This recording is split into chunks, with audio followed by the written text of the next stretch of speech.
All right, y'all. So the reunion for the Beverly Hills Housewives is finally here. So let's just jump right in, shall we? All right, let's talk about our favorite person, Dorit. Okay, there's so many comments to be made on this one. So of course they bring up the whole conversation about her spending $4,000 in the store. So I actually got a few comments about that. I think there's one thing that everybody has been kind of overlooking where that is concerned. Okay, because if you go back and watch the Hampton scene when they were shopping together, if you look at it, Rachel was kind of hyping Dorit up all the while she was shopping. Oh yeah, that looks good. Get this, get that, so on and so forth. But then the moment Rachel leaves the store, the first thing she does is to tell Kyle, "Oh, Dorit just went and bought like half the store." So don't get me wrong. Yes, Kyle is the one who took it and ran with it. But I feel like everybody is missing the fact that Rachel was the one who planted the seed, right? Because if we're going to be honest, Rachel really didn't have to say anything. Dorit was shopping, allegedly living her best life, getting retail therapy, whatever. So if they're friends, she didn't really have to say anything. And the way she said it, I mean, she was joking, but not really. She was like, she just brought half the store. So, and here's my other thing. She also knew that Dorit and Kyle were not on the best terms. So I guess the question that we're not asking is, why did Rachel even feel the need to tell Kyle that? Right? She didn't have to say anything to her, but she did anyway. So if we're going to be fair, Rachel kind of instigated this whole discussion about the way Dorit spent money. Whether she meant to or not, she did. Because like I said, she didn't even have to comment on how much she bought, especially since she instigated it, right?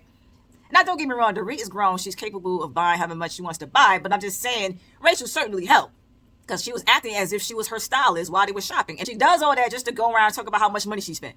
Okay, so if we're going to be fair, Rachel's really the one who planted the seed for that whole discussion. Granted, Kyle did take it and run with it, but she did plant the seed for that, okay? So that's number one on that. And then number two, here's my other thing with Dorit. I appreciate the fact that she wanted to support Rachel's friend because she closed the store for them. But here's my thing. Rachel didn't spend $4,000, so why did you feel like you had to? It's one thing to make a purchase to support the woman, but you didn't have to be the one to save the day. Rachel Zoe has more money than you do. So let Rachel worry about supporting her friend. That wasn't really your problem. So you sound kind of crazy. Well, nobody else bought anything. So, I just went and I paid $4,000. I can afford it, this, that, and the third. But see, here's the thing about Dorit. Dorit doesn't realize that she always ends up proving everybody's point. She does a lot of talking, but she doesn't really listen and understand where people are coming from. Because on the one hand, you're mad that Kyle is talking about you spending all this money in the store. But meanwhile, in the next breath, we hear that you're not even looking over the mortgage. So it's like, how do you expect people to act towards you when it comes to money? This is exactly the reason why there's been so much commentary about you spending. Because you're not taking care of your finances. Okay? So, yeah, people are going to talk as long as you keep doing stupid stuff like this. You're out there spending money. You're on camera spending money at this store in the Hamptons. And then when you go to Italy, you're spending money all in Gucci. Meanwhile, your mortgage not getting paid. So, yeah, you look crazy for that. Sorry, not sorry. So there's that. And then let's talk about the mortgage of it all, shall we? Okay, there's a couple of things with this. First of all, when they first got married, you already know that PK had filed for bankruptcy, right? So having said that, why on earth would you leave him in charge of the finances? Like, why would you do that, right? I would think, considering his history, that you would have been involved the entire time, making sure things were in order. Why would you leave it up to him? So that's number one. And then number two, it was just last year where your house was in pre-foreclosure, right? And you found out that PK hadn't paid the mortgage. Why on earth would you not be checking every month to make sure it got paid? So once again, at the reunion time, the house is in pre-foreclosure. I just don't understand, like, why wouldn't you be taking charge and making sure things are in order, especially if that's your primary residence for you and your children. And PK is no longer in the house. And the house is in your name. Remember, you told us that? So why wouldn't you make sure things are in order? And Erika made a valid point when she said, well, can you just downsize? And then, of course, Dorit deflects, well, it's not a matter of downsizing. I just didn't know. Well, here's the thing about that. 9 times out of 10, if people are not paying the bill, they're not paying it because they can't afford it. So it's possible that PK is having some struggles, which is why the mortgage is not getting paid. And PK might be also being a little bit petty because, with the whole alcohol comments. So maybe you do need to downsize. Now, granted, she did say to Andy that the plan is for PK to get the mortgage caught up, and then they're going to put the house on the market. But here's my problem, though. Why are we trusting PK with your finances once again? Right? Because if he's shown you not once but twice that he would just let the mortgage go, right?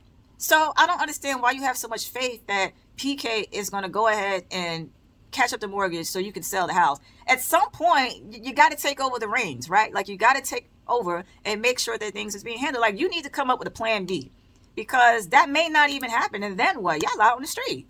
So I just need Dorit to just have some awareness about where she is. And I think the problem with her is, I think the biggest problem with her is that she really doesn't want to acknowledge her current reality. She did say in one of the episodes this season that she has had to adjust some of her spending, that she can't spend quite the way she used to. And I think this pre-foreclosure, once again, is making things too real for her. Because I think, Erika might have struck a nerve at her when she was saying, hey, you got to kind of make sure you got some flexibility for yourself. I know what I need to do. She's having a hard time facing it. And if we're being fair, Erika had a hard time facing hers too when everything came out with Tom. She had a hard time facing it, but she did what she had to do and she downsized. So I think it's time for Dorit to just face the reality that things are different and you have to take charge. So yes, we're going to continue to judge you for spending. You're not even looking over the mortgage, especially after it had already been in pre-foreclosure. So you can't keep talking about, well, I can afford to spend $4,000 when clearly you got other issues. You shouldn't have been spending the money because you don't even know if the bills are getting paid. And if the mortgage isn't getting paid, are there other things that PK is responsible for that he's not paying? Even I believe you said he's not paying the bills anymore. So I don't know, Dorit. Like, you got to figure it out. And then, of course, I came up with the discussion about whether or not Dorit provides support for people. Does she reach out to people when they're going through stuff? And once again, she's not listening. She keeps talking about how she's very empathetic and so on and so forth. And that's all well and good. But I think all Erika and Kyle were trying to say is, hey, when you're friends with somebody, they shouldn't have to always tell you what's going on. You should sometimes just take the initiative to just pick up the phone and say, hey, I saw you about to go to trial. I saw the trial's about to happen. Are you okay? Whatever the case. So there's no reason for you not to know what's going on with Erika when you could have just reached out and find out. And the same thing goes for any of the other ladies. Like, I know her and Bose are close, but do you ever ask Bose about her IVF? Or does Bose have to just volunteer the information? Same thing with Rachel. It feels like Rachel always had to volunteer information about her divorce. And Dorit very seldom acts. So being empathetic means that you also have to take the initiative to sometimes think outside yourself to think about other people. And they're right. She's just been so caught up in her life and acting like her problems are bigger than everybody else's, and nobody else has gone through a divorce before, this, that, and the third. And we get it. She's having a hard season, but everybody has things going on. It may not always be at the same magnitude, but the thing is, you got to check in on each other. It's not just about you. And I think that's the thing that doesn't seem to be clicking with her. And then here's another thing. She confronted Amanda about the comment Amanda made about outsourcing her well-being and it not going well. But quite frankly, it's not. Your house is in pre-foreclosure, so it's not going well. And then she tries to say, well, we built this together, actually. Okay, well, if you built it together, shouldn't you have more of an idea about what's going on in the finances if you truly built it together? Because surely you would know what your contribution is. So, and you should know, if you're doing it together, you should kind of know both sides. So, and I also feel like I heard her say in one of the after shows this season that when they got married, she just handed everything off to PK. So which one is it? Okay. And then let's talk about Rachel for a minute. Okay. I don't know about you guys, but I find it absolutely hilarious that she was one of the people who judged Amanda because she didn't understand what Amanda did and whatever, right? Just for her to end up dating somebody that's doing exactly what Amanda does for a living. Having people censor themselves is pretty much along the same lines as manifestation, right? It really is. And then to top it off, she had a hard time describing what he did the same way Amanda had a hard time. Talk about manifesting, right? So here's a lesson for you guys. Energy grows where energy goes. So she manifested her male version of Amanda. That's funny to me. But that's all I got to say about Rachel. I mean, it's great. They're doing better, as far as, on better terms or whatever. I'm sure Roger probably is annoyed by some of the things I'm saying, but hey, it is what it is, right? Moving on. Let's talk about Erika for a moment. Of course, they talk about her and Tom, and, Andy asked her, do you think that he emotionally abused you and so forth? Here's the thing. I'm not at all saying that Erika is a liar, but I do wonder, because I think a lot of people have this question. We have to wonder if all of the things that she's saying about Tom is true. Because let's be fair for a second, right? It's easy to throw him under the bus when he's not in a place to defend himself. And not only that, her looking like a victim helps out with her case. So, of course, you're going to play up the victim role as much as possible. But I will say this. There may be some truth to what she is saying, because I do remember some episodes where I remember there was one particular episode and they were together in a group setting. They were talking And then Erika just kind of jumped into the conversation, was talking as well. And Tom just kind of shut her down. He got us like shushed her, and she was just like, oh, okay, well, I'll wait, So I think it is possible. She definitely probably experienced financial abuse. Okay, and it's just possible that she may have experienced some emotional abuse because I realized Tom was somebody who was probably very influential in LA. He probably had all kind of connections. Okay, he could have made anything happen probably if he really wanted to. And men like that have a tendency to be controlling, right? And I believe Erika was just a waitress when she met him. So she didn't have the means to just get up and leave the way she wanted to. And she probably hesitant about leaving because of that. So she stayed for financial reasons, which quite frankly leads into what Amanda has always been saying about having your own independence, right? There's nothing wrong with women being housewives. I'm not saying there's anything wrong with that. But the problem with that is that it puts you in a position where you're totally dependent on someone. And a lot of times women stay in bad relationships because they don't have the means to leave. And if she would have had her own financial independence, maybe she could have been able to leave. I mean, I don't know. Now, granted, he would have made it uncomfortable for her because, like I said, he had connections, but it's possible she could have left. So I don't know. So it's hard to know what was really going on in that relationship. I'm sure it wasn't all roses, right? Because he didn't show up at her Broadway show, and it was weird that he didn't read her book. So I'm pretty sure there was some control there. And if we're being really honest, it wouldn't surprise me if they had some type of arrangement. Okay? Because let's face it, their relationship was a little odd. I mean, he was a much older man with a young woman. I mean, who's to say they didn't have an arrangement? So we don't really know. But, I'm glad she seems to be happy with this guy now. Hopefully we'll actually see him next season because she'll actually give us something to talk about. So, well, I don't know. We'll see where Erika lands. Okay? And then we got to talk about Amanda. So, Amanda also has a hard time with accountability. Okay? Because I understood what the ladies were trying to tell her. It's all well and good that you're proud that you make so much money and you make a lot more money than your husband. But you don't have to say it every 5 minutes, right? And not only that, you don't even really have to talk about it at all. And I understood exactly where Rachel was coming from. And if anything, Rachel is the main one who can speak because she definitely was in a position where she made more money than Roger. She didn't feel the need to constantly say, I was the one who bought the house. I did this, I did that. There's no need to do that because, quite frankly, everybody knew that anyways. It was well-known fact that Rachel was the breadwinner in the house. Same thing with Amanda. It's a known fact that you're the breadwinner, so there's no reason for you to constantly bash him and saying, oh, well, making it clear, well, I pay for this and I make more money in a month than he make in a year. It's just like, it's not good. And I understood exactly what Erika was saying. Here's what she got to realize. He may be okay now, but at some point, he is going to grow to resent her, especially if she continues to make these type of comments on a national platform nonetheless, right? Because what's going to happen is it may get to the point where some of his friends and family are making comments like, oh, but you heard what she said about you? And they may add some doubt to him. And then he may start to resent her because of those comments. So they're trying to help her nip it in the bud while everything's still fresh because he can grow to resent her. And you don't want him to be in a place like that. You want him to be supportive. And you should be supportive of him. And here's my other thing. If you're going to be so loud about the fact that you're the breadwinner, then you need to be just as loud about the way he contributes to the house, about how he contributes to your life, period. You have to give both sides of it, kind of like what Sutton was saying. She would hate, if her ex-spouse had told her, I'm the breadwinner while she's the one who's managing the house, right? So if you're going to be loud about everything you do, you got to be loud about him as well, okay? And one thing I didn't agree with the fact that Amanda should take such a rap about the labels, okay? Because if we're being fair, all of them talk about labels. And I thought it was a little bit rich that Erika would be the one that tells her, well, you got to lead with your heart and soul. Girl, Erika forgot who she used to be. You are the same person that made a song about how expensive you are. Remember? You're the same person who bragged about $1 million paintings when you first came on the show. You're the same person who bragged about, oh, we got the smaller jet for domestic flights and a larger jet for bigger flights. Girl, you used to do a lot of bragging. And let's not forget Dorit. Dorit lives in labels. Okay? I remember one reunion during COVID when she was showcasing her Gucci glassware. It's like, all of y'all talk about labels. Y'all really do. So it's not fair for her to catch the full rap about it. I think Amanda's issue with bragging is just about timing. She just does it at the most random times. Like when they were in Sedona and they were talking about the crystals. And everybody started talking about how nice they were. And out of nowhere, well, I spent $10,000 on crystals once. That's not how you brag. She just got to learn how to brag.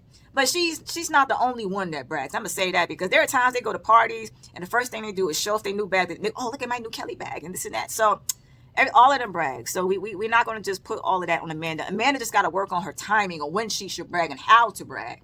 That's where she loses people, okay? And then let's talk about her interaction with Bose. And Bose talks about, it calls her out on the fact that Amanda said that she loses money on her business. Once again, Bose was caught in a lie because the camera was in fact rolling and showed us that she did in fact tell Amanda that she was losing money on those courses. I don't understand why Bose has such a hard time with the truth. That girl would be sitting there arguing 10 toes down, completely forgetting what she actually said. Okay? So yeah, you did actually say that you lose money on those courses. And then here's my other thing. That read that she made was, you make your margin so that you could be rich as F. Duh! Nobody's in business to be broke. Like, that's not the read that you think it is. Like, if we're going to sell something, you're going to sell something so you can profit. So, that sounded dumb. I'm sorry. Why are you mad if she's in the business to make money? If anything, maybe ask for a couple of counters so your course can make money as well. If you weren't so bothered by the fact that you were losing money, none of this whole situation would even bother you about what she does for a limit and all of those things. And I also have to say too, like, there's discussion about like them not getting to know her. They want to know more about her heart and soul, this, that, and the third. But I personally feel like they haven't always been welcoming either. I feel like there have been times where they were unfair to her. Like, they're talking about how she's a victim. Like, I think that was Rachel's comment. Let me get back to that. But there were times where they have been unfair to her, like especially in Italy. Like the whole Natalie and Bose interaction when they were talking about, comparing her to Pinocchio. That wasn't necessary. The way they, bashed this woman's business, calling her a scam artist, saying she ran a cult. Who wants to bond after all of that? I'm just saying. So I don't think they were that welcoming to her either. So it goes both ways. If you want people to show up, you got to treat people the way you want to be treated. Because if we all going to be honest, if the situation were reversed, they'd have been cursing Amanda out if Amanda had treated them the way they treated Amanda. Okay? And I will say Rachel does have a point. Amanda, one of my biggest issue with Amanda is just standing firm. It's all well and good that she likes to communicate in a calm manner. But there's a time where you have to just stand on business, let people know where you draw the line. Because people would treat you how you allow yourself to be treated. And if you don't like the way somebody's coming at you, then you got to let them have it. Period. And I feel like it's in her. Because sometimes she will, clap back and all of that. She will give her a good read every now and again. It's in her. But she just needs to be more firm about it, But, also, I don't know if it's fair to say that she's always a victim. How is it, on the one hand, they wanted her to express how she feels about things, but then whenever she does do it, she was shut down. And I believe I said this in one of my previous reviews. So, you can't have it be both ways. So, they've all have talked about things that hurt their feelings. So, are you a victim when you do that? Was Sutton a victim when she kept going to Dorit talking about, you hurt my feelings? Oh, my God. Why did you say that? So, I don't know. Oh, and I forgot to mention, Kyle did land a good read with Dorit when she said, oh, well, I'm not in the same financial position. And she's right. She's not. And here's another thing about Kyle. Do we think that Kyle is feeding information to Mo to give to PK? Or do we think that Kyle is still actually in communication with PK since last season? Is she giving him some dirt? I don't know. I guess we'll have to figure out. Honestly, it wouldn't surprise me. We did see on camera how Mo went back and told Kyle about the conversation that he had with Dorit. So, it's possible she could be feeding something to the kid. But at the same time, Dorit got to take some accountability for the fact that the show was on a national platform. So, he don't really have to wait to be told anything about Kyle when it's on TV. You know what I mean? Like, all you got to do is just watch the footage. So, I think she got to take some accountability for that. For anyways. So, I guess the reunion is off to somewhat of a good start. So, we got some juice. But I think next episode is when they're really going to get into some things. So, it will be interesting to see how this goes. All right, y'all. It's reunion time. So let's get in these comments and let's have some good arguments, some good passionate arguments. I know y'all got some opinions. So let's hear them. Put them in the comments. Talk to y'all next time.